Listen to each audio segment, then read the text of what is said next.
최근 한 다이어트 방법이 열풍을 일으키고 있습니다. 바로 고지방 저탄수화물 식단인데요. 실제로 효과를 봤다는 사람도 나타났고 더욱더 인기를 끌고 있습니다. 네, 그런데 의학 건강 관련 5개 전문학회에서 이 고지방 다이어트가 건강과 영양 문제를 일으킬 수 있다 이런 내용의 공동 성명서를 발표했습니다. 고지방 저탄수화물 식단 효과를 보는 이유는 무엇이고 또 왜 문제가 되는 걸까요? 분당 서울대병원 소화기내과 이동호 교수 연결 알아보겠습니다. 안녕하십니까? 네, 안녕하십니까?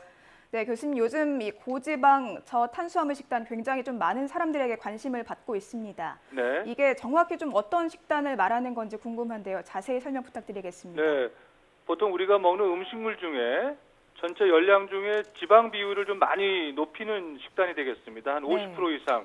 아주 높이면은 뭐 한 75%까지도 올리고요.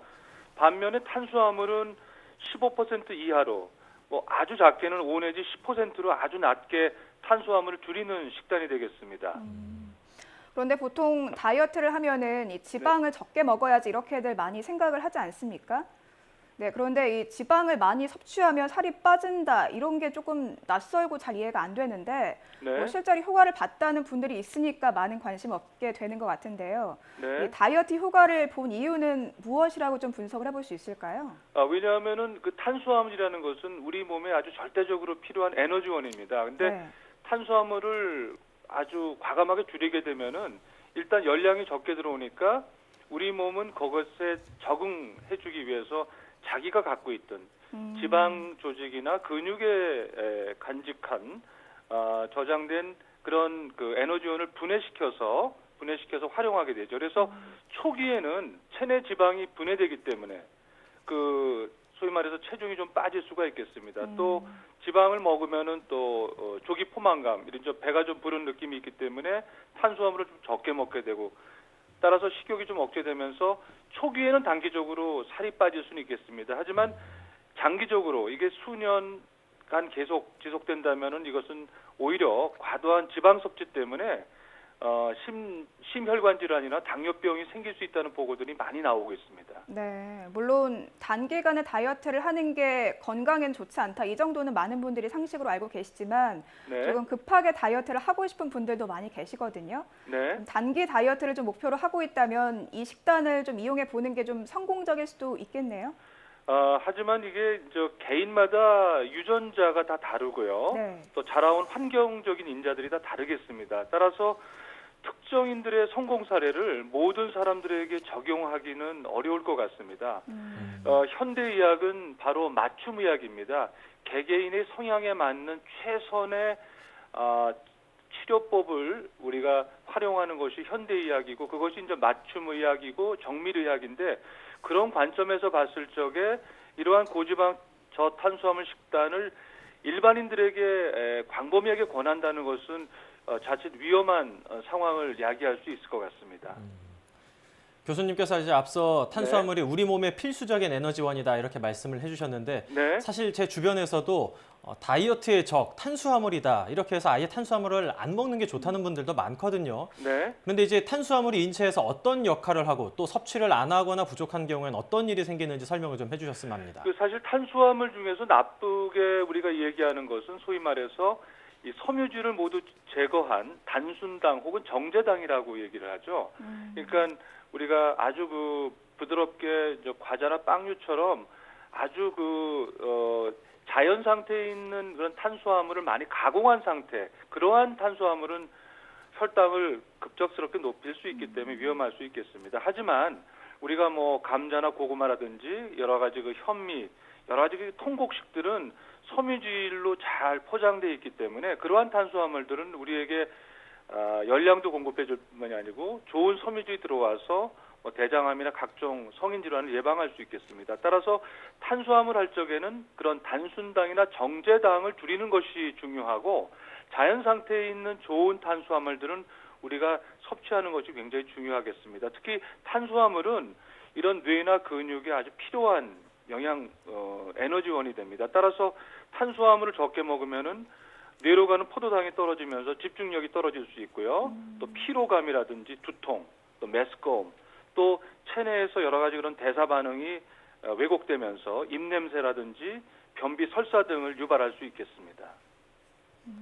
탄수화물을 이제 섭취하지 않을 경우에 어느 정도 이제 문제가 된다라고 말씀을 네. 하셨습니다. 단기적으로는 뭐 다이어트적인 성과가 나올 수 있다고 말씀을 해주셨는데 네. 장기적으로 했을 때는 뭐 당뇨나 고지혈증, 심혈관 계열 문제가 생길 수 있다라고 말씀해주셨지 않습니까? 예, 그렇습니다. 이거 말고도 또 다른 부작용, 우리가 생활하는데 불편함을 겪을 수 있는 다른 부작용들이 있다면 어떤 네, 것들인지 좀 충분히 자세하게. 있을 수 있습니다. 왜냐하면은 너무나 그렇게 제한적이고 왜곡된 식단들은 우리에게 필요한 그런 미세 영양소의 공급이 상당히 줄어들 수 있겠습니다. 우리가 뭐 탄수화물, 지방, 단백질은 다 알고 있지만은 사실은 우리 몸을 돌아가게 하는데 필요한 미세 영양소가 최소한 하루에 91가지, 거의 한 100가지 정도가 필요하거든요. 거기에는 뭐 각종 비타민이라든지 미네랄, 또 식이섬유, 또 우리가 사실은 인체지만은 굴이라든지 뭐 아연이라든지 철, 뭐 각종 마그네슘 같은 아주 다양한 그 미세 영양소들이 들어가야지 대사질환이나 암이나 이런 걸로부터 우리 몸을 보호할 수 있겠습니다. 근데 이렇게 고지방 저탄수화물 하다 보면은 이러한 미세 영양소의 공급이 원활하지 않을 수 있겠습니다. 이러한 미세 영양소들은 아까 말씀드린 각종 암이라든지 또 당뇨병, 또 뭐 중풍, 또 심혈관 질환 등 각종 성인병을 예방하는 데 아주 중요한 역할을 하는 게 바로 미세 영양소입니다. 이러한 고지방 저탄수화물 식단은 이러한 미세 영양소를 놓칠 가능성이 상당히 많다. 이렇게 말씀드릴 수 있겠습니다. 네.